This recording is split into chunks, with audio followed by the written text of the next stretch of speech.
আমাৰ চেনেলৰ সমূহ দৰ্শকলৈ স্বাগতম জনাই আজি ভিডিঅ'টো আৰম্ভ কৰিছোঁ।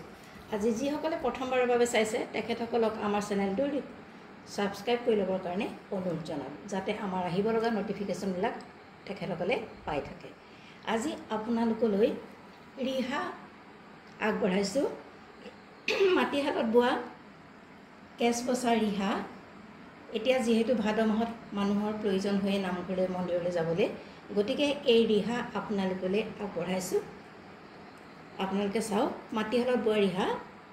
এনেকুৱা ৰিহা কেইবাখনো আছে, এখনৰ আপোনালোকক মাত্ৰ দেখুৱাই লৈছোঁ। একেই আছোঁ, গতিকে মই খুলি নেদেখুৱাওঁ। এইখন এখন, আপোনালোকে মাত্ৰ যিটো কেঁচবচা আছে সেইটো চাই ল'ব। এয়া এয়া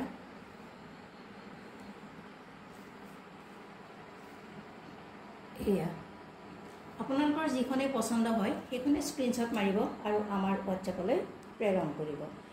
আপোনালোকে আমাৰ হোৱাটছএপত মেছেজ দিব পাৰে বা হোৱাটছএপ নম্বৰত কল কৰি সুধিব পাৰে। যিটো আমাৰ স্ক্ৰীনত নাম্বাৰ দিয়া আছে সেইটোৱে হৈছে আমাৰ হোৱাটছএপ নম্বৰ, আৰু সেইটোতে আপোনালোকে কণ্টেক্ট কৰিব। আজি আপোনালোকলৈ আগবঢ়ালোঁ কটন ৰিহা মাটিশালত বোৱা।